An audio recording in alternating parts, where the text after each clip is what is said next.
Welcome back to another episode of Who's to Say. This is our ninth tennis show. I'm your host, Tom Foolery, ready and stoked to be talking to you about what was a truly epic 2024 professional men's tennis season. And it saw so many stunning beginnings and so many, or a few, albeit sad, endings.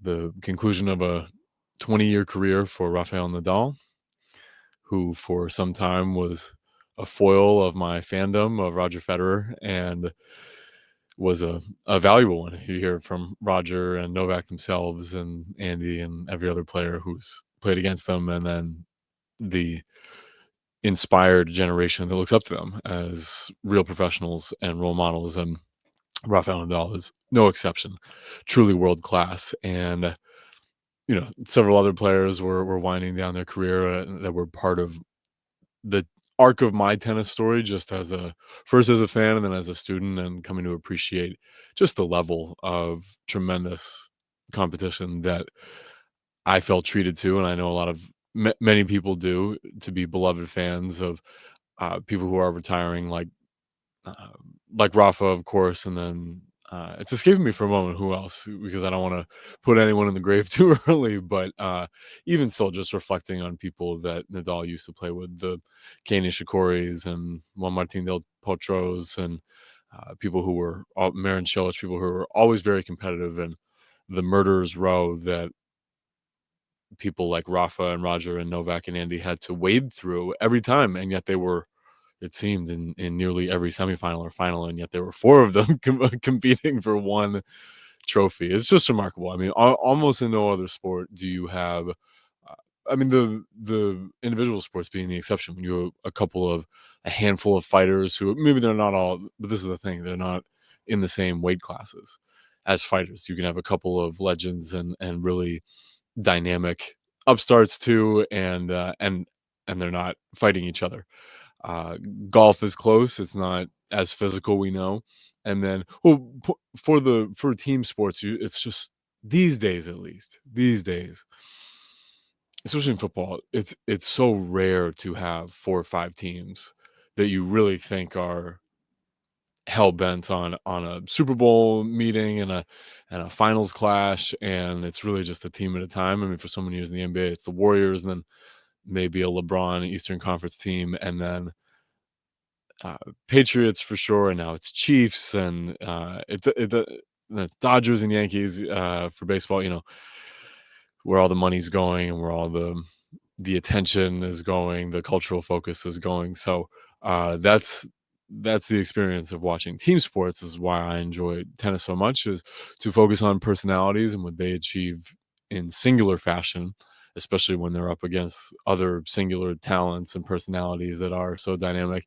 And since they're isolated on a complete island, because even with the coaching that is permitted these days, for those of you who don't know, it's a novel thing in tennis, at least at the professional level, to have sanctioned mid-match coaching, and it still has to be respectful, and it still can only be when your player is on the same side of the court as the coaching box, because there's no shouting down the other end, distracting and disrespectful to the near court player. So I still don't like it.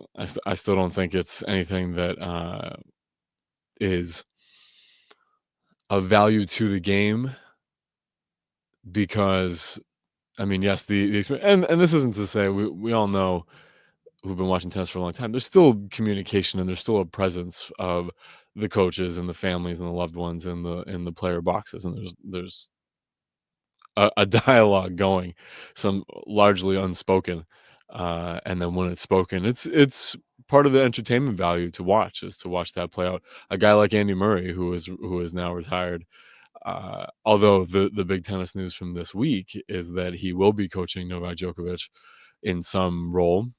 I hope it's a major one, through the start of the year and the first slam of the year, the Australian Open. So I think that's fascinating. I think Andy absolutely has the ability to coach. I just wonder if I get the impression they do speak a similar language.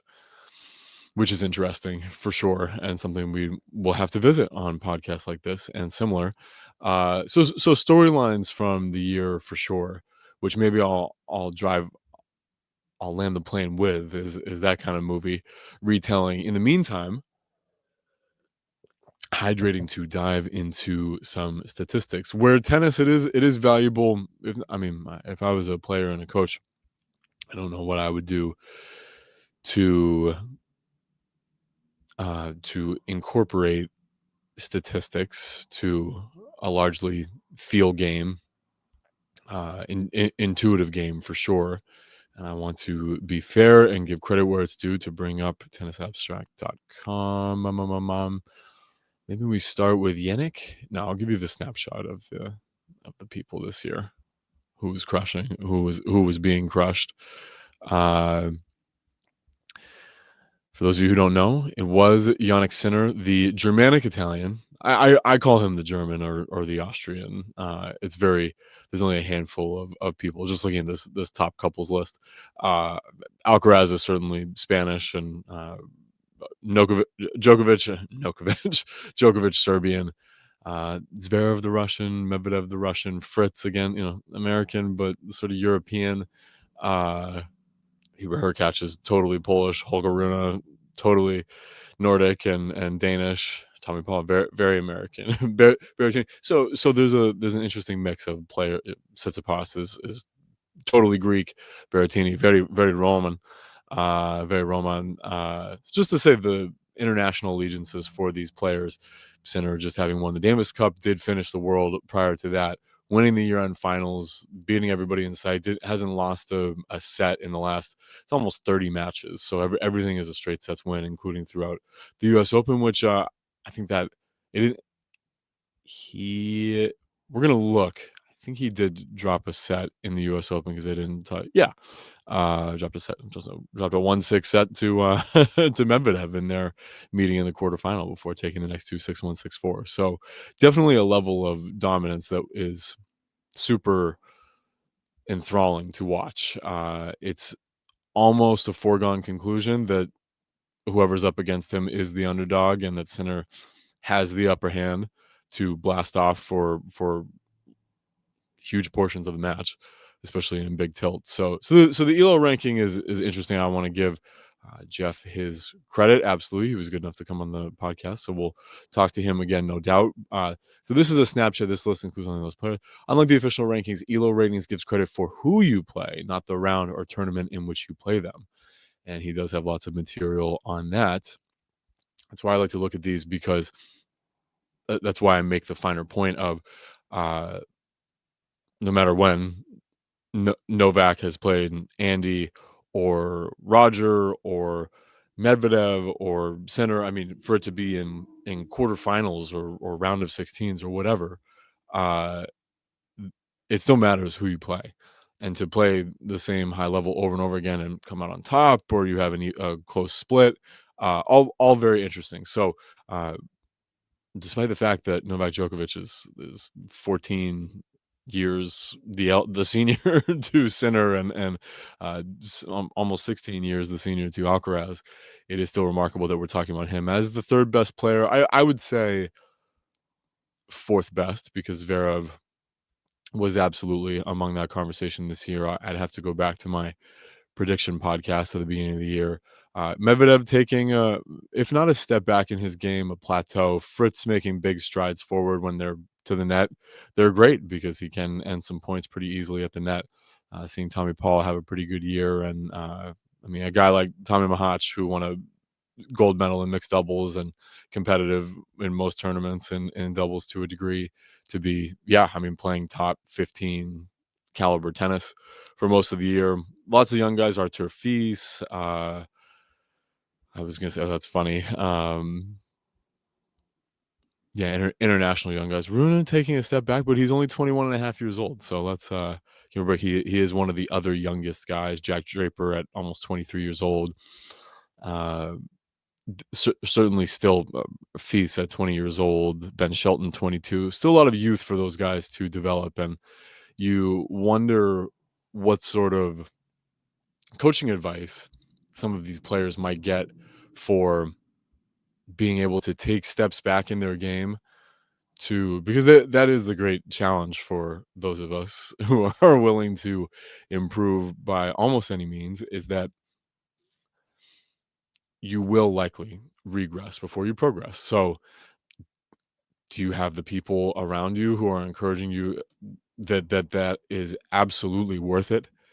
And especially if you're Ben Shelton at 22 to peak like he tries to do anyway uh for Grand Slam matches. And I mean, there's absolutely still one of the remarkable things about.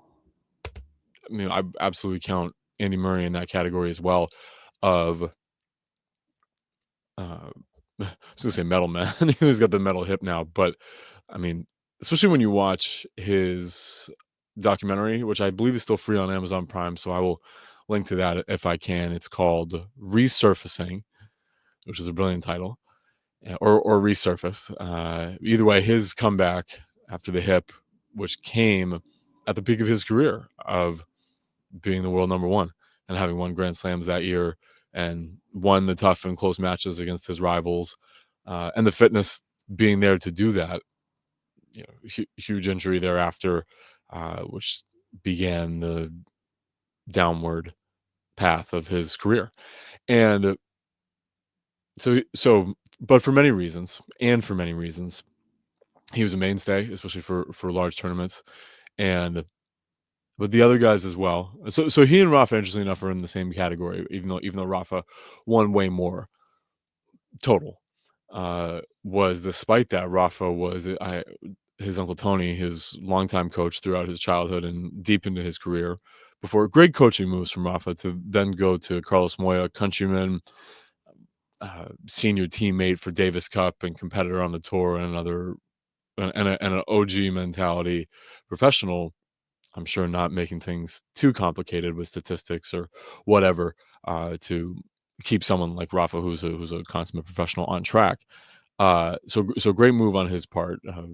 If not a hardly a drop off, if not some sort of gain. Uh, when he moved on from his uncle, and uncle still very supportive by all means. Although the dynamic with Felix Auger-Aliassime, who's now struggling mightily on the tour, another young guy. I mean, I should probably say just how old he is. I want to say Felix is 24. 24. And I mean, when you think of other guys that, Taylor Fritz is 27, what can happen to Felix in three? I mean, it's likely either going to plateau, if not get worse, or he can make big strides again to be, in 3 years' time, Taylor Fritz is a top five player in the world. Do we think based on what Felix Auger-Aliassime displayed that he could be? He was, I think his peak ranking was, I was going to say ninth, sixth this time of year. Only 2 years ago, he was the top six player in the world. So, it's fascinating for me to watch the arc of some of these guys. Felix shares the same birthday. He was born in the year 2000, so sort of an auspicious year. And he has the same birthday as Roger Federer, 8-8, the Lions portal. And it's it's fascinating to see to even attempt to draw any parallels between the two. But Felix definitely, at his age 22 season or 21 to 22 was then a top five player in the world. So I think people saw what was possible there. And I don't know if he's still working with Tony Nadal, but that is neither here nor there.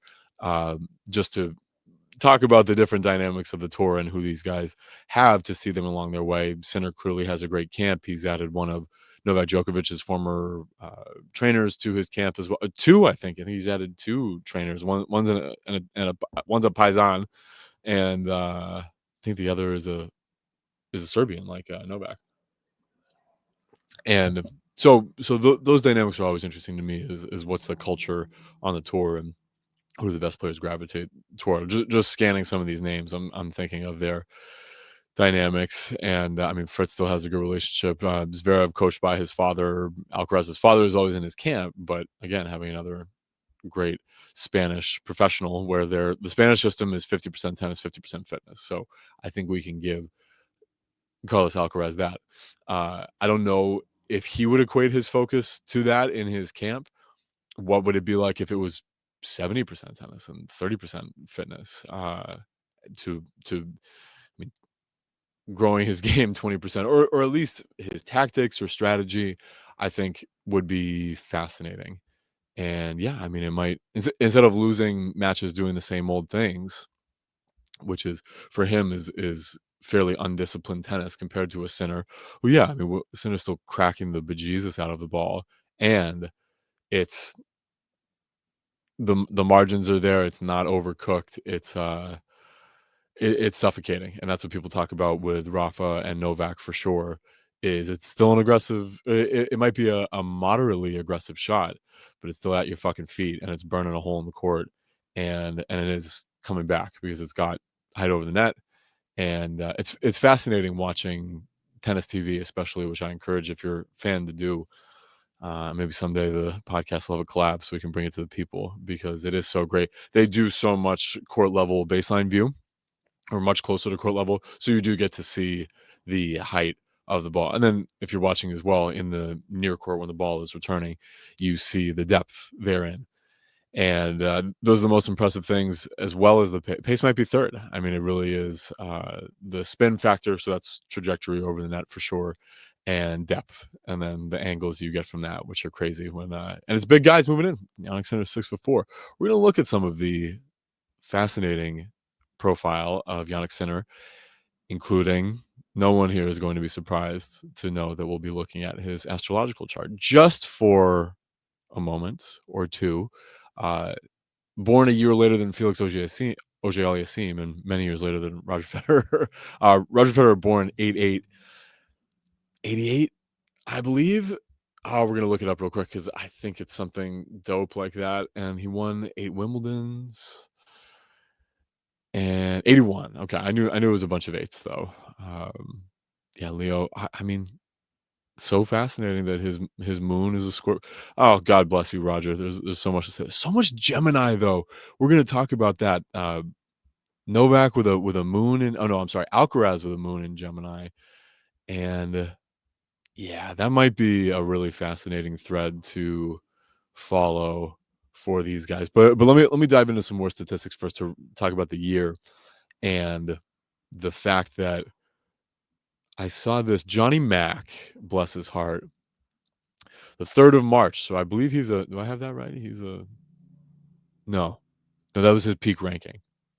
That's right. So look, there's a lot of February and I think August. Uh, I think I have that correctly for. Just want to see if Johnny Mack is Aquarius or Pisces. He's Aquarian. And okay, so that's interesting for Johnny Mack. So John McEnroe, born in I forget where in New York, but New York City. He's 65 years young. Peak ranking of number one in the world in 1980, and his best year was darn it. His best year 1983, no 84. Played in 85 matches. There were years early on in his career in the late 70s where he was playing over 100 matches a year. So that's quite a bit of a difference. He's entitled to some time off, I suppose. But closest he ever got to the century mark was when he won 89.2% of his matches. And that was a 203-36 set different. I mean, that's pretty staggering as well. But we're going to talk about his nastiest year. So it was 1979, won 99, lost 12. Ended up with 11 titles. Yeah, that's a good year. We like that, Johnny boy. Uh, and this was a different time for tennis, different technology, court surfaces. Court surfacing was one of the bit of the drama, one of the dramas from this year. For a lot of chatter about it for Alcaraz, Zverev too, Medvedev. I mean, certainly some high level talk about court surfacing, and it mostly applies to hard courts for sure, where the bulk of the tour gets played, and some people could say can certainly be, I mean, pretty damaging anyway.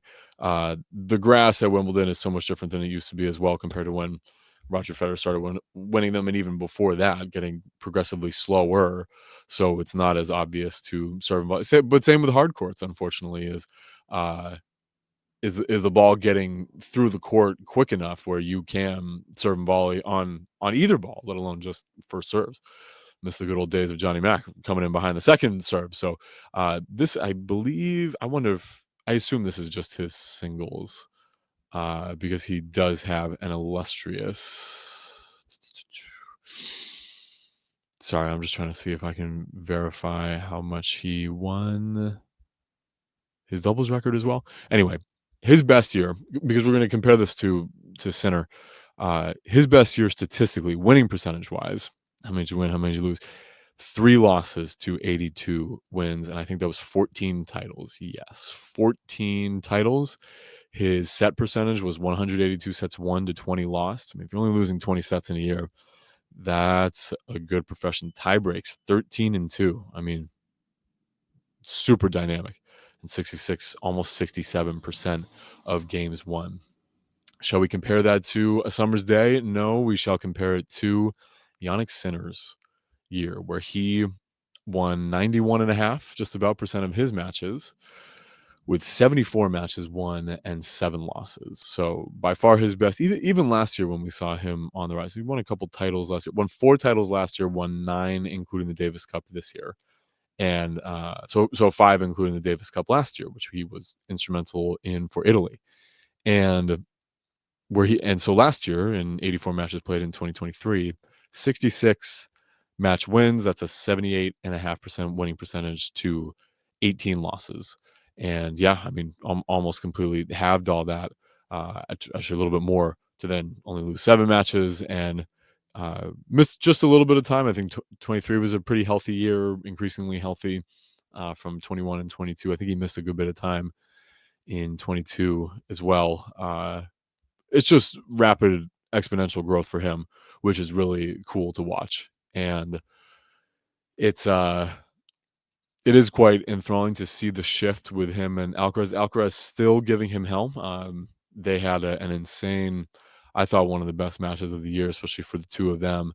Uh, Almost 3.5 hour, 3 hour 21 minute Beijing final, which was a quick chord, but nothing crazy. Alcaraz was totally blasting, and Alcaraz won 6-7, 6-8 in that tiebreak, 6-4, and then won the final set tiebreak 7-3. And yeah, I think he lost the first 2 or 3 points in that, and then steamrolled for the rest. It was really impressive in that match. And yet, Sinner has the upper hand on him, I would say, especially on most of the surfaces. But again, I want to be fair to Alcaraz. Is when he does get to play Sinner in those types of matches, they're pretty evenly matched no matter where you put them. And Alcaraz, I think, having the edge on grass, which is impressive. So they all have a commitment to dominance on every surface. And so that will be one of the opportunities for Sinner to have the game where he feels just a little bit more comfortable in net. I forget what I saw, if it was maybe that Beijing final where Sinner just wasn't looking as comfortable at the net. And fine, you can blast. What happens if people really start to move you or bring you in somehow? It would be interesting. I mean, you don't want to hit a short ball to Jannik Sinner because he will make you pay. That's his job, and he's absolutely executing on that. And we'll talk about some of his stats here shortly, but I wanted to put that in perspective. One of the greatest tennis years ever. So I just read you Johnny Max with the 14 titles and 82-3. But Novak, so right there on par was Roger Federer's 2005, where he won 11 titles. I mean, the year after he won 2006. There's something about 2005, I think, that was really dynamic with the titles he won. And to have that be still quite early in his career. I mean, the year before, God, I mean, so many crazy double-digit years for him, which was so cool to watch. I mean, 04, 05, 06, he won at least 11 titles, 11, 11, and 12. Year before that was 7. Year before that was 3. So the rise is so fascinating to watch. It's a fun fact that Milan was Roger Federer's first title back in 2002, before starting to really emerge as one of the greatest athletes of all time. And I dug up, let's see, from must have been 2004, probably around this time of year. I did for one of my classes in school, did a player brochure about me and how my role model was Roger Federer, which I think that was well said by me. Good pick by me, because over the next all these years hence, he's proven to be a pretty class act. So but just as comparison to Yannick's year, 70 some odd wins, 9 titles, and Two Grand Slams. I mean, bookends, Australian Open, US Open, start of the year, end of the year. So well done to him. Roger Federer with 92 wins and 5 losses, and the 12 titles that came with. 84.5%, a little bit more set one percentage. He won 221 sets, only lost 40. Again, that's really making your bones as a professional. So a lot of tennis and a lot of winning tennis, and the caliber and the quality and the different skill sets needed to win against those competitors with faster courts, with absolutely quicker courts. Uh,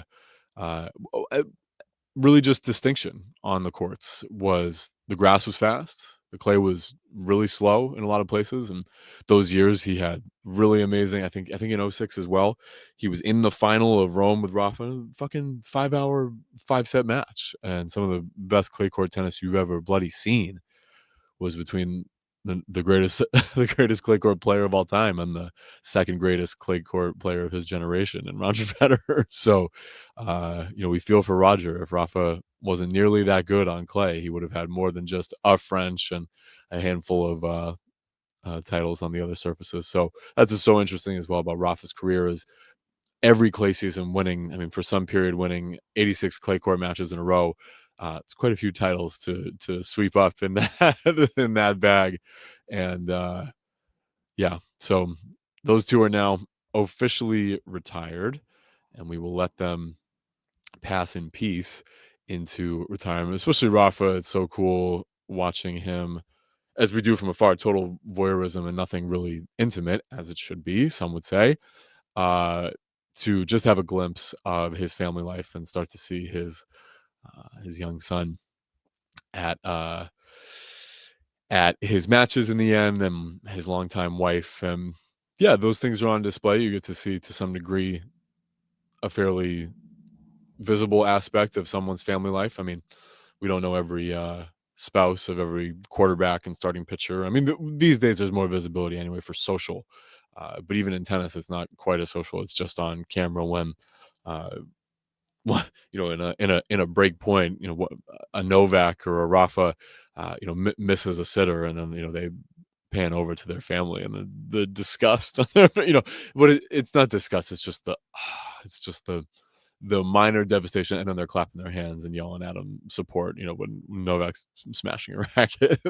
uh, I if there are any uh, just amateur fans or precursory fans of tennis out there, Rafael Nadal has never broken a racket in his professional career, and it's extremely admirable to keep your character that high and your emotions that locked in for 20 years on court.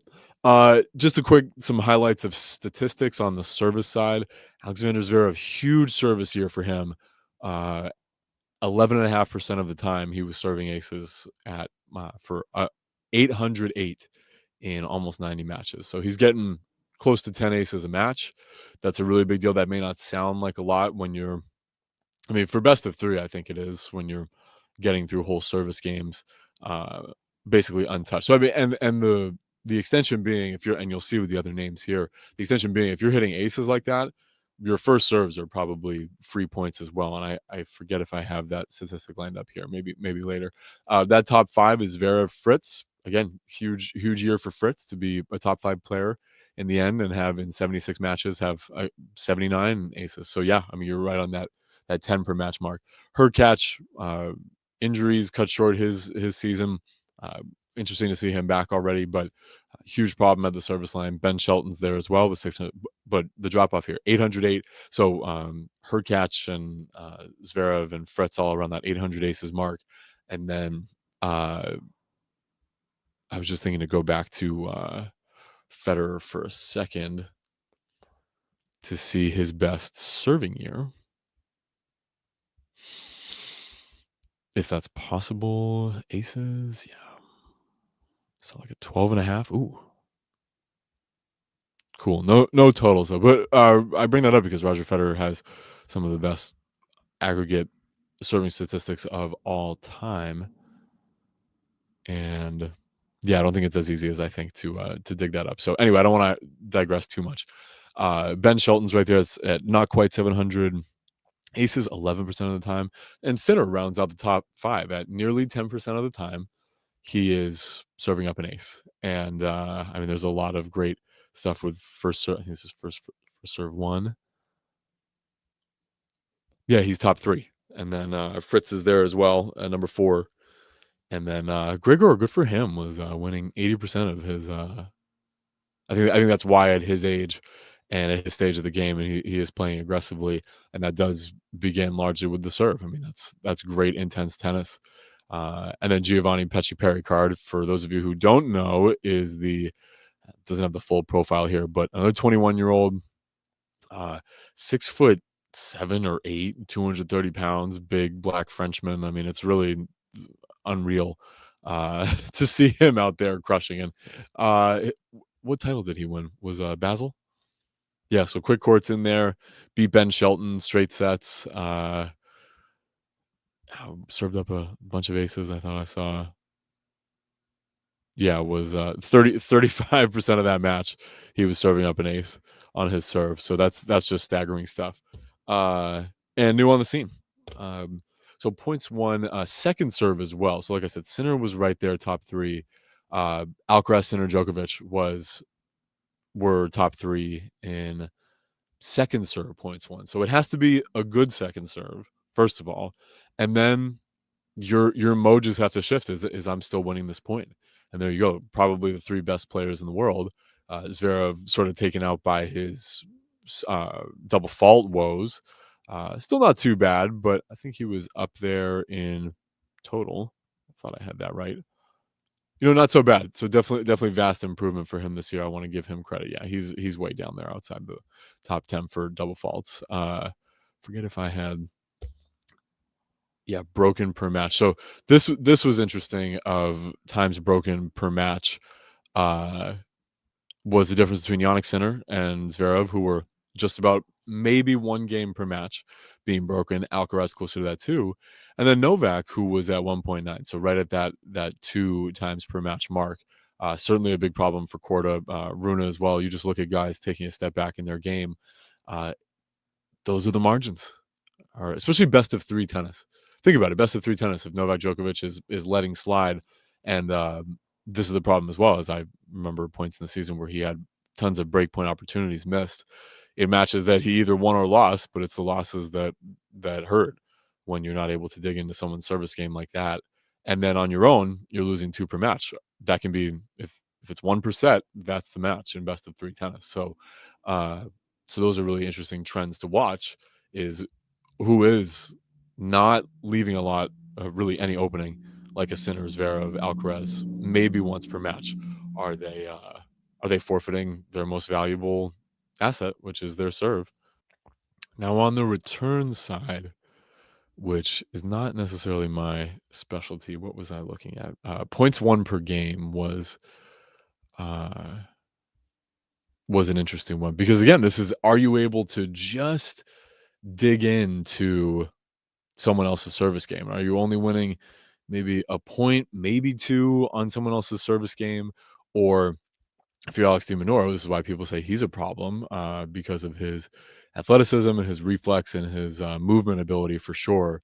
Is despite if someone else is serving, if he gets that ball back in play to win, like Alcaraz absolutely there with the athleticism and reflexibility, nearly at 2.8, almost 3 points a game. That can be the difference massively between are you in someone's service game, and are you out and getting break points. And Novak and Sinner right there as well. It's 2.7. Tommy Paul, who's, yes, a really solid dynamic returner. They're all at that 2.7 range. And then you can see with some of the years that guys had, if you're closer to 2, you're not as much of a threat. And then break percentage, always a great stat to look at. Alcaraz there at 31% basically. De Minaur, same. And Novak at 30. And their Sinner, top 5 at 28.5. Still a huge threat in every aspect of the game. And these have been trending upward. I mean, I did a breakdown, just a candid breakdown between Alcaraz and Sinner. And I think Sinner does have the edge in a lot of the categories, and he's close in others. But the serve stats, as I said, they're absolutely there, and then anything that Alcaraz can do, Sinner can do as well on the return. And then it is the one more ball, still suffocating. Net play, we give Alcaraz the advantage, but I mean, even ground strokes, it's Sinner who might have a slight edge there. So that's just game to game. We'll see how it all plays out. I mean, they're so closely matched, which is beautiful to watch, uh, and I mean, really quite satisfying when you're on the tail end and the closing lines of the amazing story for people like Roger Federer, Rafael Nadal, Andy Murray. Novak's still rocking, and it's really I don't know how you cannot talk about it. I come back to the line that if Novak Djokovic were American, he would have a statue in every major city. I think it's true. I mean, I think he'd be Michael Jordan level to just be as that is dominance. And the victory from this year of the Olympics, and to do that, I mean, that was one of the best matches of the year for sure. Was Alcaraz versus Novak at Roland Garros in the Olympics. The one was he Novak's fifth? I think it was his fifth Olympics. And yeah, the significance that he gives to being Serbian and coming from that era and that country, being born in 1987 and growing up in the early 90s. He's spoken about all that with I mean, real constant threat of war for many of those years. Just, I mean, actual hardship and decimation of lives, not just lives lost, but lives suppressed and in a state of fear and anxiety. And to have a family and a story that comes from that is, I think, inspiring in many ways. And so I'll share with you a glimpse of Novak's astrological chart.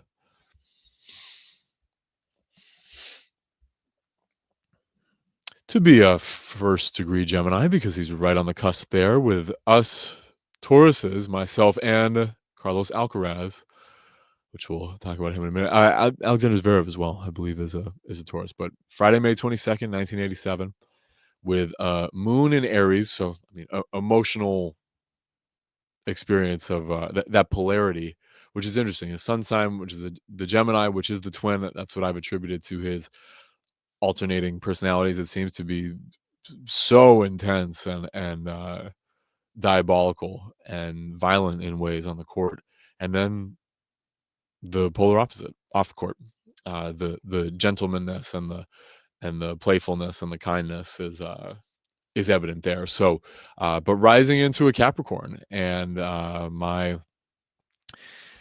my sources tell me that the Capricorn, which is nearly the season we're in, this is typified by the hermit, so someone who does go out there alone. The father takes his father role very seriously. World leader. I mean, yes, there is a sense of ambition for being something of an activist, which he is on with the tour, the Players Council as well. That's where he's taken a lead role. Interestingly enough, talks about where and how to advance the game. So all things that are aligned with this as something to step into. When we think of rising signs, if you do just look up your chart, at first blush, you can get a sense of the uh, the map of your life. Maybe not a map. It was explained better to me as just reveals where there are opportunities. So the map may be something else. It's just that you can look at that map and say, okay, over there is potential. There is adventure, or there is hardship, or there is learning wherever. You can break that down for yourself. The rising sign, the ascendant sign, is dedicated to what you step into, what you move into with your purpose, and that is your relationship with your soul. So that is a different sense of identity and beingness in the world when you consider that. For Novak, it's an earth sign, and yes, I mean there's wisdom of being maturity, like I said, being that father, being the teacher as well. Um, And on a life lesson front, my notes say there's a humility that has to be learned, acceptance, and also the role of that teacher and that forward thinker. So, uh, and then the midheaven, which is something else entirely we won't quite get to, but lots of fire and earth in Novak's chart. Which, I mean, the fire in the moon in Aries, which is always super dynamic. I was stoked to see that as part of his chart. I won't reveal all of mine to you yet. I just wanted to shift gears to what we would be presenting for the next. And visuals are good again if you guys want to see, if you want to follow along with what we're looking at here. I do get a visual. I thought, give me some. Yeah, this is Carlos Alcaraz, who, as I said, is a Taurus because he was born on May the 5th. And so that's a 14-degree Taurus. I think I'm a second-degree Taurus because I'm in close to the start of the sign on April the 21st. So he has a moon in Gemini, and as I said, the sun sign for Novak was a first-degree Gemini. So I mean, they're close, and still, May 5th, May 22nd. That's Alcaraz versus Djokovic. So there's a closeness that you can see. Uh, I see it. I mean, just of course, Alcaraz is uniquely himself. Everyone is, and because they're operating in the same sphere and in the same field, uh, ch- generation in history, it's really fascinating to watch any sort of similarities, and then see that they're established in their charts too. His ascendant sign is the Aquarius, which I find. I mean, all of this is interesting for sure. This is an air sign, so I mean, he is quite outspoken. It would seem the Taurus. I mean, how perfect is it that the Matador is the bull sign? Uh, for his son. I mean, to shine in that way, as we said, the ascendant sign is something else. It's what your soul evolves into. But there's eccentricity here. I'm interested in this because this is my ascendant sign as well. If anyone was curious, I can't reveal my whole charts. That would be a mistake. But I'm a 23rd degree Aquarius for my rising, and so this is the genius, the revolutionary, the truth sayer, the inventor. Eccentricity is associated with this because of the individuality, non-conforming aspects of it. There's also yeah, I mean, with Alcaraz, I've said there's he's going to do new things in the culture of tennis. I see big money from Nike. I mean, his brand association, those things are uh, just big evolutionary leaps compared to what Roger did, which I mean, I think is all supremely fascinating to watch unvolve. I mean, this is the drama that I get into in the game, like I said, and there are people and relationships at play here. I mean, one other storyline worth addressing was the scandal, such as it was for Jannik Sinner, and the still open-ended reportings by I think it is USADA. No, it's a international doping agency. I can't think of it at the moment. WADA, World Anti-Doping Agency. So for them, there was so much ambiguity in that finding, and there were plenty of clips circulated for Alcaraz speaking about it. Asked about his good buddy Jannik Sinner. I mean, good buddy is tough when you're all trying to compete for one trophy. And again, I mean, some very intense astrological dynamism here for these guys, and they're born within a couple of years of each other. And they do have some overlap in their chart, which I'm going to talk about with Sinner next. With Sinner having the Gemini as his rising sign, so there are elements of Gemini that are part of Sinner's persona as well, and I find that fascinating. Although he is a Leo, which is closer to Roger Federer, as we mentioned, and I did some breakdowns for that around.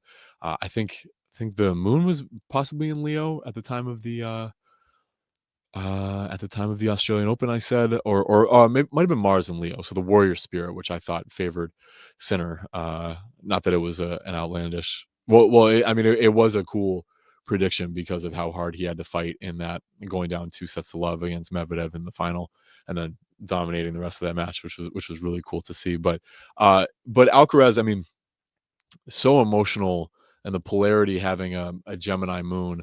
So Gemini, some qualities being uh, Mercury is the planet that rules it, so that is very intense. I mean, that Mercury is sort of how we think. It is an air sign, so there's a lot of big on verbal communication. There's speed associated with it, like a speed of intellect. Uh, and I mean, again, Alcaraz is 21.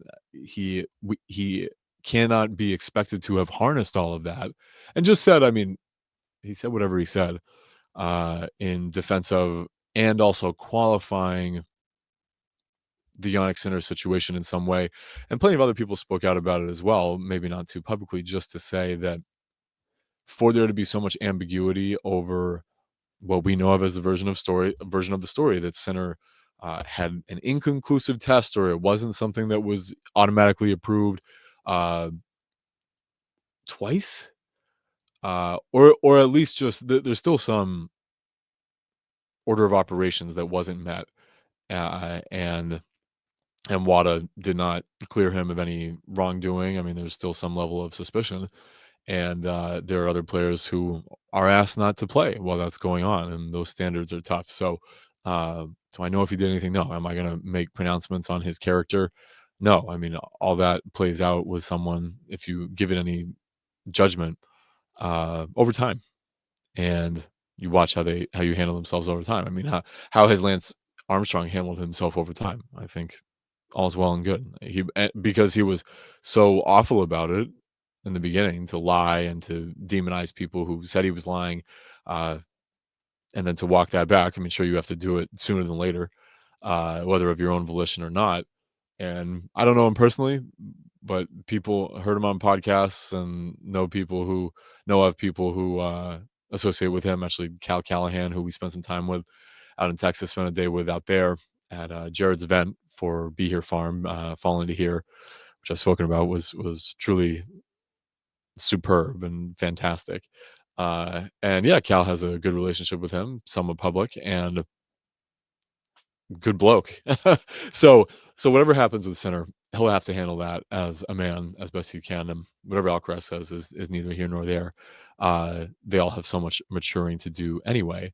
So to bring it home, at least for the astrological discussion of these very compelling characters, is Jannik Sinner, born in northern Italy. As I said, to that area is very German, or at least Austrian. So and his people are. I think his parents are German. Was what I was reading. Let's see if there's any truth to that. Can't trust everything you read. That's for sure. And I was trying to find out, yeah, a little bit more about that region. I mean, he lives in Monte Carlo now, so that's fine. Who wouldn't want to live in Monte Carlo? His mother tongue is German, so yeah, he grew up speaking German in the ski area. He has an older yeah, he has more of that German look anyway. Um, and but he's enmeshed in the Italian culture, which is cool for especially sport culture with football and with tennis, obviously. And he's just crushing it. I just think he's a savage and really, really interesting. His demeanor, very interesting to be so contained. Uh, he used to be very chatty. I noticed watching him. He used to be very chatty a couple of years ago with his box, and much more subdued now. And I think to his great benefit, for sure. And so, I mean, the Leo can be quite stoic. I can tell you a little bit about the Leo as a sun sign. Uh, this is so it's ruled by the sun, which is, I mean, so that is life force. That is the enlightening energy that animates all of us. And this is associated with being a performer and the king. The backbone and the heart are the body parts associated with this sign. Uh, so interesting that because it is so willful, there's a ego component that is very self-centered, but the creative, dramatic flair associated with this is what I'm all about, especially for a sinner. And how powerful is he going to be on the tennis court? I mean, the Cancer moon is, the moon being so about the softening and the uh, the emotional temperament, and this is the purely feminine, whereas the masculine is associated with the sun sign, I believe. Unless it's associated with, I don't think it's quite as associated with Mars or anything like that. So, but Moon for sure, emotional temperament, intuition, your feminine receptive aspects as well. And for Sinner, that is Cancer, which is the mother archetype. It's the healer, planet of emotions, as we said. This feeling energy. So he likely has a sensitive side to him. The family commitment is absolutely there. He's spoken about that, his admiration for them. And I think the things he says, he's been brought up well, like Rafa, is that the values are there to navigate fame and fortune and certainly performance as well. Uh, but yeah, for him to be so, have that Leo sun and Cancer moon, is quite interesting to me. And they follow suit. Cancer comes before Leo. So again, the closeness of these signs is among these three or four guys we talked about, who are all active on the scene, is quite interesting. So one other element is one other highlight as well is that both Alcaraz and Sinner have a lot of fire and air in their chart. So that combined again is that's very vocal, very outspoken. But you're blazing a path with all of the air and abundance of fire, uh, to be fucking scorched earth on the tour and in the world. And they really are out there. Those two kids, they are kids, 21, 21 years old, 23 years old, is still very much a kid in this world. So, uh, I mean, super entertaining year. Uh, as I said, one of my favorite matches was Novak Djokovic winning the gold medal at the Olympics. A real culmination for him. 5 Olympics. I mean, so 20 years for him as well. And I was reminded the other day watching his 2011 Australian Open victory over Andy Murray. It's such a different way of playing tennis than he does now, which so it goes, and compared to how the game is played anyway. Uh, in the Wimbledon final, it was tough to see Novak volley so poorly because that is something that's come so well in his game. I think part of it was just the movement and not being able to feel as reactive going into the net. And I mean, that's the wrong, arguably, mentality anyway, because you do want to be decisive and in the green zone to end the point when you are that close to the net. And for him, it was a lot of pop up volleys and so we'll see how he comes back with that, just the evolution of his game. He won the Australian Open and his first Grand Slam in 2008, and then didn't win another Slam until 2011.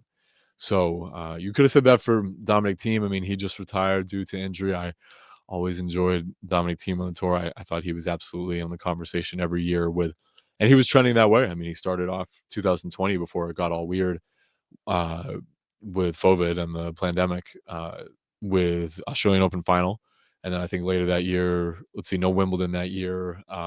Played in the fall in the French Open final, beat Novak on the way to that, to losing to Rafa, I believe was his trajectory, and then won the U.S. Open.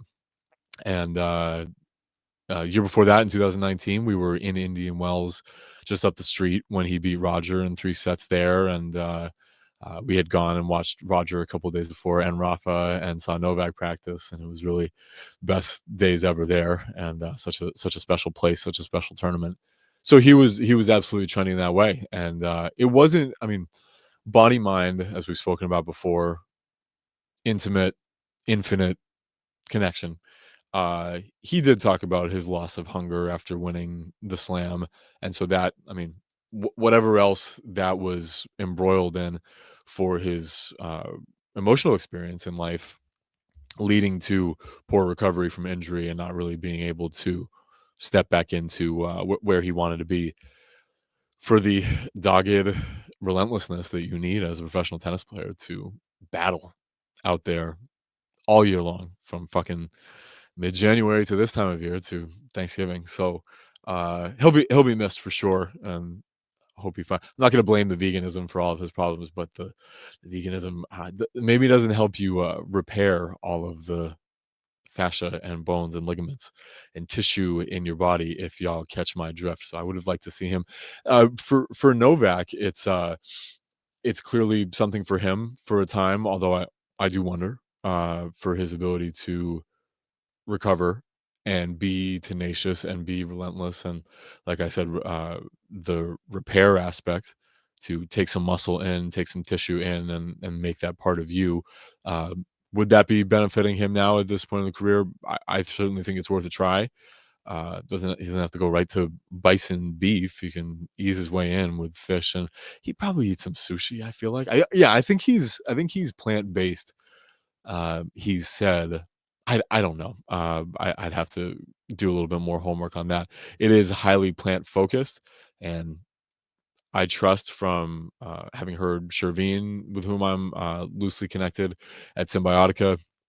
I mean, Shervin and I have just exchanged DMs, but he knows that we're trying to link up for a podcast. But he's worked with Novak through supplementary consulting and Symbiotica for sure. And David Avocado Wolf, whom I've spoken about before, has worked with Novak, and I trust that he's developed the intuition to make the best choices for his body on the dietary front, on as many fronts as he can for sure, to support his holistic health.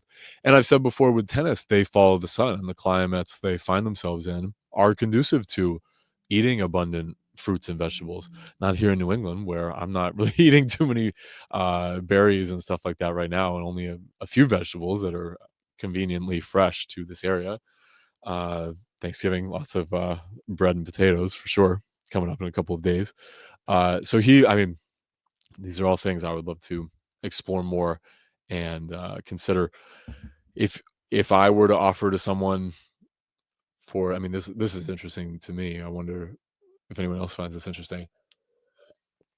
For athletes, for sure, where you are in your career, where you find yourself over the course of a year. So I mean, 12 astrological signs, 12 months, 12-hour clock in a day, set over twice, half in light, half in dark, and then where you were born compared to where you play all your tennis in these special places for. I mean, Rafa Nadal clearly has a special connection to Paris, as Novak does to Melbourne, to as Roger does to London, not just because they won there so much, but there's something else really working in their favor, which astro geography and astrobiology for sure would be where I come in. Is what does your body need over the course of a year, uh, connected to your sign, as I spoke about in the last episode about the tissue salts and about the quality of nutrition and certainly these organic compounds that you need specifically in your body based on the time of year, also based on the physical demands of a tennis season and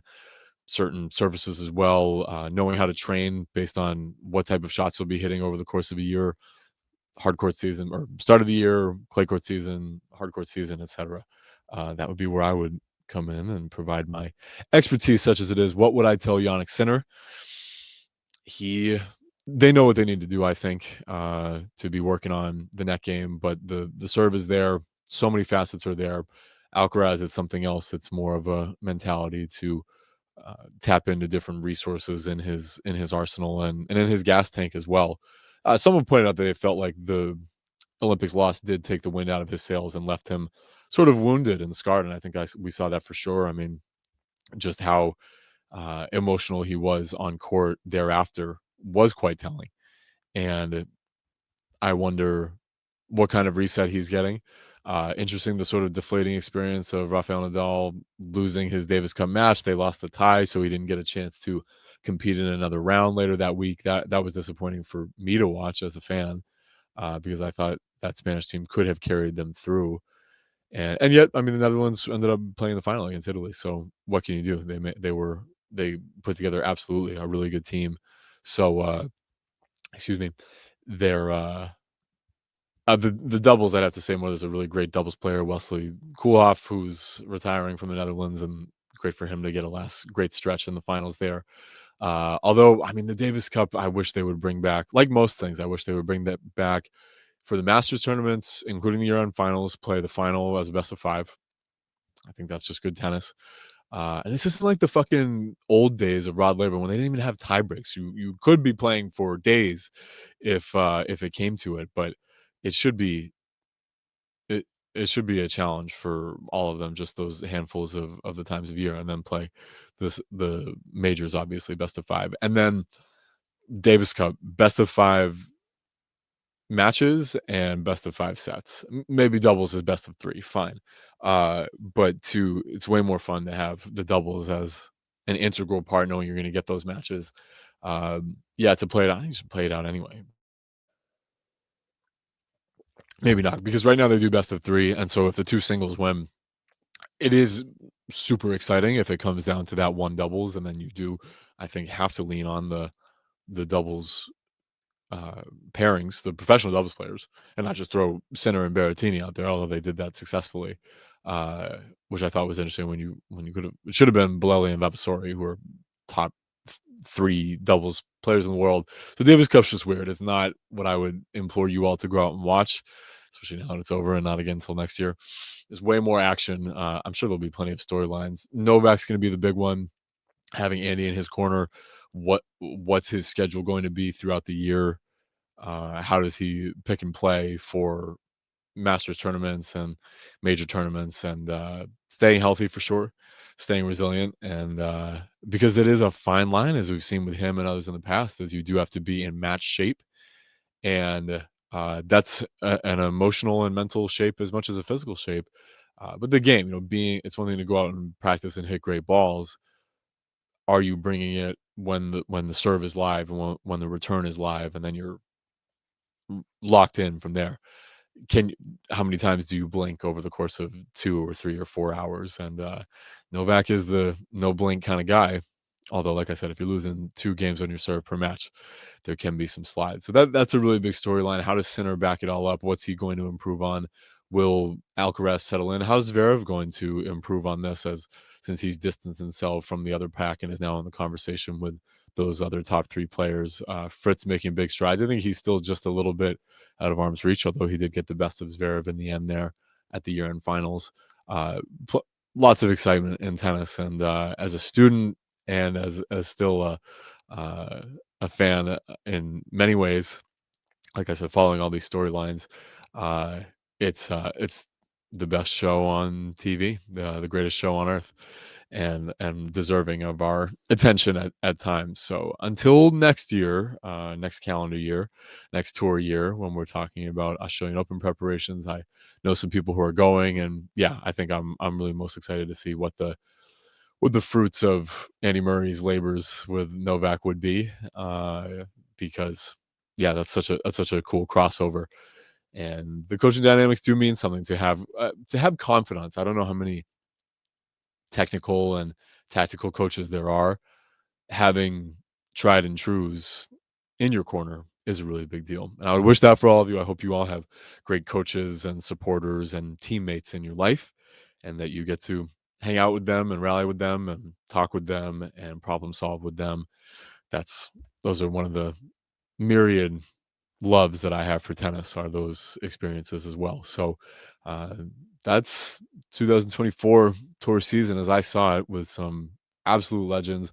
We'll give some love to Rafa Nadal another time for sure, and be rapping with some tennis people who are doing some great stuff in the coaching world, because their work is never done. Those guys are real dogged professionals, real frontliners, real blue collar workers are the tennis coaches I know, and their stories are worth being told, because we can have so many lessons that we take away. That's the one of the magnificent beauties of tennis, is that the lessons are abundant, and there's no winning. Excuse me. Yeah, there is winning for sure, and not losing, only learning. So I wish you all abundant lessons, and I hope you enjoyed some of the tennis lessons I laid down here. And until next time, I'm Tom Foolery signing off.